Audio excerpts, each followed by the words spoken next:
عزیزان گرامی، اس وقت ہم جس ذہنی تکلیف میں پورا ملک گزر رہا ہے، احتجاجات، مظاہرے، ایجیٹیشنز، پروٹیسٹ وغیرہ، پورے ملک میں ایک عجیب بے چینی ہے، اضطرابی کیفیت ہے۔ اللہ کے قرآن کی سب سے بڑی خوبی یہ ہے کہ خدا کے قرآن کو جب آدمی گہرائی کے ساتھ پڑھتا ہے تو اس میں زندگی کے تمام مسائل، زمانے کے ہر حال کے مسائل اور ان کا حل امت کے سامنے قرآن مقدس نے پیش فرمایا ہے۔ آج کی ان آوازوں سے ہم پر خوف و ہراس طاری ہے۔ ایک بہت اچھا کسی لکھنے والے نے لکھا تھا کہ اتنی فکر آدمیوں نے جنت کے کاغذات کی نہیں کی جتنی فکر NRC کے کاغذات کی اور CAB کے اور دیگر چیزوں کی ہے۔ کاش اگر اتنی فکر ہم جنت میں داخلے کی بھی کر لیتے کہ ہمارا نام ہے کہ نہیں ہے تو شاید یہ معاملہ اب یہ مصیبتیں آتی ہی نہیں۔ بہرحال یہ تو ایک اس کی تحقیق اور ایک لطیفہ تھا، لیکن خدا کے قرآن نے ہر دور کے ہر زمانے کے مسائل کو بہت اہمیت کے ساتھ اور بڑا ایسا معلوم ہوتا ہے جیسا کہ اس پس منظر میں جب خدا کے قرآن کو دیکھیں گے تو جیسا آج ہی قرآن نازل ہوا۔ اس وقت دو باتیں، باطل چونکہ عروج پر ہے، کمینہ اور ذلیل اس وقت چونکہ اقتدار عزتوں کے اس پر ہے، اور یہ زمانے کی نبض ہوتی ہے الگ الگ۔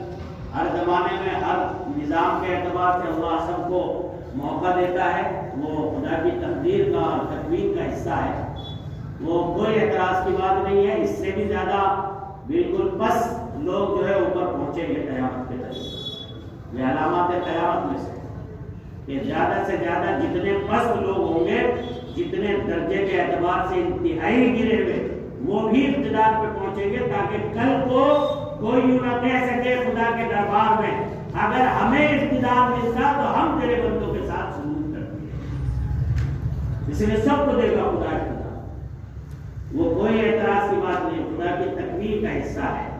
لیکن دوستو صرف بات یہ ہے کہ ان مسائل میں، ان حالات میں ہمارے لیے کیا حل ہے، کیا نظام۔ تو آج جو دو آوازیں لگائی جا رہی، یا تو اپنے ذاتی پرسنل لا کو، کلچر کو چھوڑ دو، یا ڈیٹینشن سینٹر، CAB، NRC، فلاں، تو یہ کوئی نئی آواز نہیں۔ خدا کا قرآن کہتا ہے وَقَالَ الَّذِينَ كَفَرُوا لِرُسُلِهِمْ لَنُخْرِجَنَّكُمْ مِنْ أَرْضِنَا أَوْ لَتَعُودُنَّ فِي مِلَّتِنَا۔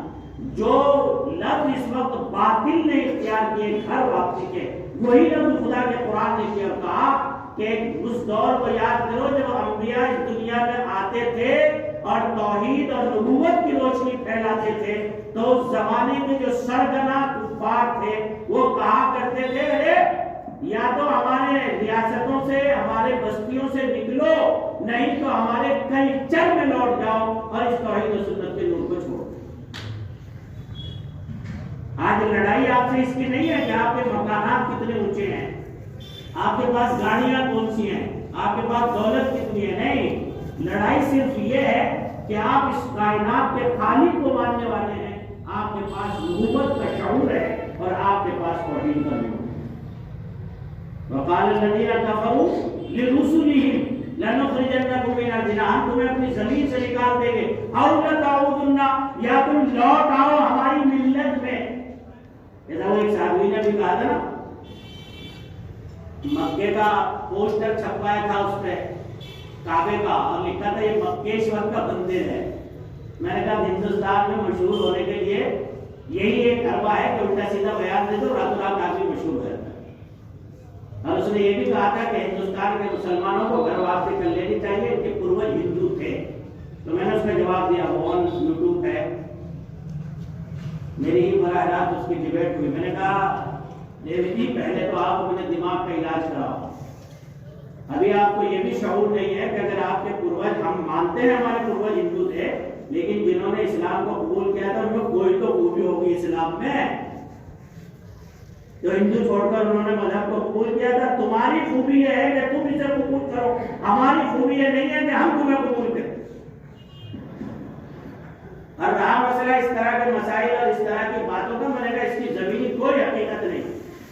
اس انداز کی باتوں کا تو دراصل ہم جواب دینے کے بھی قابل نہیں سمجھتے ایسے لوگوں کو، اس لیے کہ اس سے ہمارا علم مجروح ہوتا ہے. لیکن جواب دینا ضروری تھا، اس لیے ہم نے، میں نے کہا چلے. پھر مسلم یونیورسٹی علی گڑھ میں جا کے ہم نے جواب دیا. وہاں ایک بہت بڑی کانفرنس تھی، وہیں کی رہنے والی تھی. بہرحال یہ آوازیں لگتی ہیں، لگتی رہے گی اور لگتی رہی ہیں. کیا حال ہے اس کا؟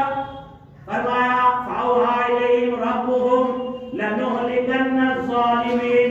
جب اس کفر، طغیان، سرکشی، عدوان اور حکومت کے نشے میں ظلم بڑھے گا تو خدا کا وعدہ ہے لَنُهْلِكَنَّ الظَّالِمِينَ، ہم ظالموں کو ہلاک کریں گے. میں کہتا ہوں اس وقت یہ مسائل قبر بن جائے گا. یہ جملہ یاد رکھنا میرا.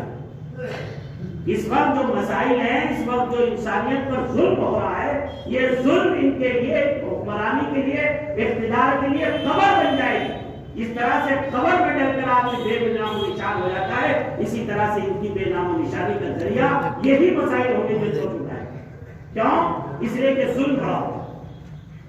اور خدا نے یہ نہیں کہا کہ ہم کافروں کو ہلاک کریں گے، نہیں کہا جب ظلم بڑھے گا تو لَنُهْلِكَنَّ الظَّالِمِينَ، ہم ظالموں کو ہلاک کریں گے. اس کا مطلب یہ سب برداشت ہو جاتا ہے، لیکن زمین پر خدا کو ظلم برداشت نہیں. اس لیے اہل ایمان کو چاہیے کہ وہ ثبات قدمی اور اپنے آپ کو دینی شناخت اور نبوت والی زندگی سے اپنے آپ کو وابستہ رکھتے ہیں. ہمارے قائدین اس وقت میں کہہ رہے ہیں بھائی ایسے نشان کے ساتھ رہو، ہر بندہ پہچانا جائے یہ صاحب حق ہے، یہ ایمان والا ہے، یہ محمدی ہے. بس اتنا سا کر لو، پورے ملک میں ایسا لگے گا جیسے تم ہی تم ہو. ایک ٹوپی کی پہچان بنا لینا آپ نے، اونلی ٹوپی. ٹھیک ہے، پینٹ پہننا ہے، شرٹ پہننا ہے، کوئی بات نہیں، لیکن ایک ٹوپی کی پہچان بنا لے تو ایسا لگے گا کہ ہندوستان میں تمہارے علاوہ کوئی رہتا ہی. اور خدا کے نبی کی بات میں، سنت میں روب ہے. بھائی ڈر ہے نا اچکوں سے، لٹیروں سے، ڈاکوؤں سے، تو سنو خدا کے محبوب پیغمبر نے فرمایا جو نبی کی سنت کے ساتھ زندگی گزارے گا اللہ اس کو 4 انعام سے نوازے گا. کیا انعام سے؟ 4 انعام سے. نمبر 1 الہیبۃ فی قلوب الفجرہ، وہ چور، اچکے، گنڈے، لٹیرے، یہ لائسنس شدہ لٹیرے ہیں. لٹیروں میں ان کے پاس لائسنس نہیں ہوتا ہے، ان کے پاس لائسنس. تو اللہ چوروں لٹیروں سے دلوں میں تمہارا روب ڈال دے گا تو حفاظت ہو جائے گی نہیں اعلان سے. نمبر 2 فرمایا المحبت فی قلوب البررہ، اللہ کے نیک بندوں کے دلوں میں تمہاری محبت آ جائے گی. اور جب نیک بندوں کے دلوں میں محبت آئے گی اور ان کے ہاتھ اٹھیں گے تو وہ اللہ سے تمہارے لیے دعا کریں گے کہ نہیں کریں گے؟ اور نیک بندوں کی دعاؤں میں حصہ ہوگا تو حفاظت ہوگی کہ نہیں ہوگی؟ یہی مسائل ہے نا ہمارے اس وقت. اور تیسری بات فرمائی السعۃ فی الرزق، ہر آدمی دعائی دے رہا ہے رزق کی تنگی کی. فرمایا سنت کی برکت یہ ہوگی کہ اللہ اس کے نظام زندگی میں، نظام معاش میں برکت عطا فرما دیں گے.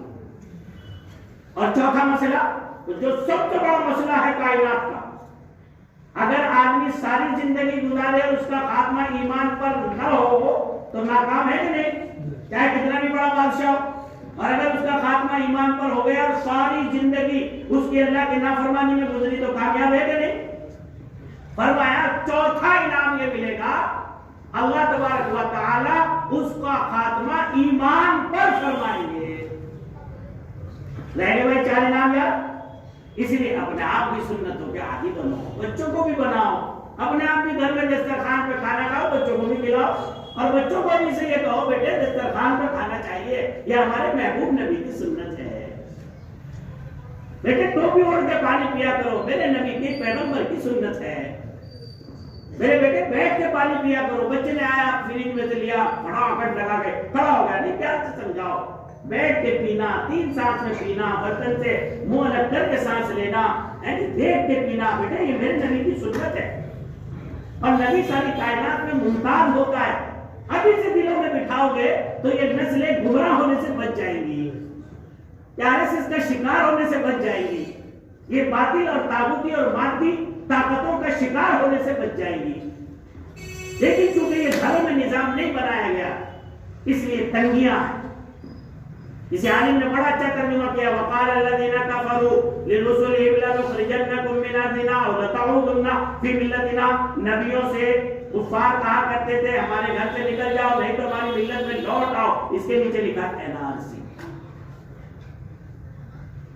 اس کے نیچے لکھا ہے NRC، لنهلكن الظالمین، ہم ظالموں کو ہلاک کریں گے۔ اس کا مطلب یہ کہ اگر ایمان والا ڈٹ جائے گا، جم جائے گا، صبر کرے گا، ایمانی شناخت کے ساتھ زندہ رہے گا۔ ہم یہ نہیں کہتے کہ آپ ملک میں توڑ پھوڑ مچاؤ، املاک کو برباد کرو، اپنے گھر کو برباد کرو گے نا۔ ارے اگر املاک کو توڑو گے، دکانوں کو ضائع کرو گے، کسی کی کار توڑو گے، سرکاری بلڈنگ توڑو گے تو اپنے ہی گھر میں بربادی ہے نا۔ ملک کس کا ہے؟ ملک ہمارا ہے نا۔ آپ نے ڈاک خانے کو توڑا، ڈاک خانے پر 10 لاکھ روپے کی بلڈنگ کھڑی ہوئی تھی تو 10 لاکھ میں سے جتنے لوگ یہاں رہتے ہیں اس کا کچھ حصہ اس کے بھی حصے میں آتا ہے نا۔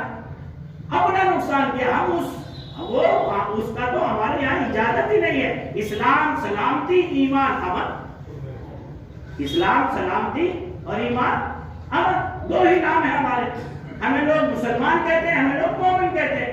مسلمان کا مطلب سلامتی، پیسفل لائف گزارنے والا بندہ، پیسفل ماحول دوسروں کو دینے والا۔ تو ہم ملک کے لیے زحمت نہیں ہے، ہم ملک کو peaceful programme, peaceful agitation, peaceful protest, peaceful جو ہے ہم احتجاج درج کرائیں، قانون کے دائرے میں کرائیں۔ جانوں کو بیکار ضائع کرنا، املاک کو نقصان پہنچانا، کسی کے لیے زندگیوں کو تنگ کر دینا، یہ مسائل کا حل ہے۔ بس آج کی مجلس کے 2 بات خلاصے کے طور پر یاد رکھو، گھروں میں سنتوں کا مزاج بناؤ، سنت اور شریعت قیامت تک رہے گی، اور جب دونوں رہیں گے تو آپ بھی رہیں گے۔ اللہ عمل کی توفیق۔